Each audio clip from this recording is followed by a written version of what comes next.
التحضيرات تاعنا نظن باللي التحضيرات راهي تجري بصفة عادية. اليوم كانت مباراة، آخر مباراة يعني قبل الذهاب تاعنا، ولو أننا ما عندناش يوم محدد يعني على التنقل تاعنا لإيطاليا وبداية السداسي.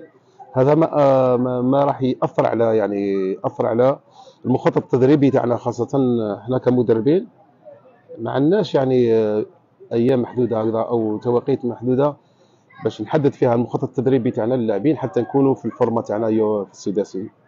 وهذه من الاشكاليات اللي رانا عايشينها. من باللي نتمنى ان شاء الله الاتحاد ان شاء الله يوضع لنا برنامج، برنامج المباريات حتى احنا نوضع نوضع اللاعبين تاعنا في احسن فورمه من خلال برنامج يكون واضح للمباريات تاعنا. فيما يخص الحظوظ تاع النادي تاعنا، نظن باللي الحظوظ راهي مستويه بين 6 فرق. نظن باللي ما فيش فريق احسن من فريق. المباريات النهائيه هذه تتلعب على جزئيات صغيره. نتمنى ان شاء الله نكونوا في المستوى ان شاء الله. وحنا الهدف تاعنا دائما اننا كل مباراه نخشوا لها ندخلوا بهدف الفوز، فيها ان شاء الله نعملوا نتائج كويسه ان شاء الله، نفرحوا بها الجمهور تاعنا والمدينه تاعنا ان شاء الله. شوف لنا في رتم مباريات عالي لفريق الاخضر، خاصه سداسي التتويج من الاسبوع الاول حتى الاسبوع الاخير، الاسبوع الخامس. طبيعه الحال اصبحت الان راح ننافس احسن 5 فرق في الدوري الليبي، وكل الفرق تستاهل بنظر المجهودات تاعهم، بنظر نتائجهم هذا الموسم.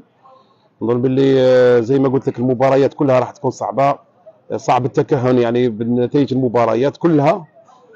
اتوقع انه الفريق اللي يكون مهيئ من ناحيه خاصه الذهنيه، من ناحيه الذهنيه وناحيه الاستقرار، نظن باللي هو اللي راح يكون افضل. ما يخفلكش انه فيه تعب كبير، خاصه واننا في مع نهايه الموسم تقريبا. كل النوادي عندها 11 شهر من التدريب الان. ما نقدروش نرفعوا في الريتم تاع التدريبات تاعنا. الان رانا نسيروا في الفتره هذه باش اللاعبين تاعنا يكونوا في افضل احوالهم في المباريات ان شاء الله. خاصه انها راح تكون كثافه تاع مباريات، كل 3 ايام تلعب مباراه.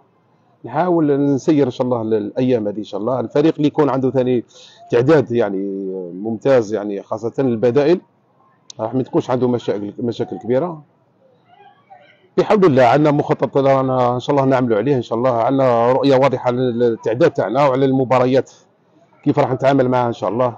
باذن الله ان شاء الله نوعدوا الجمهور تاعنا راح نبذل اقصى مجهود تاعنا باش نشرفوا المدينه هذه ان شاء الله، وباش نعملوا افضل نتائج اللي تفرحهم ان شاء الله.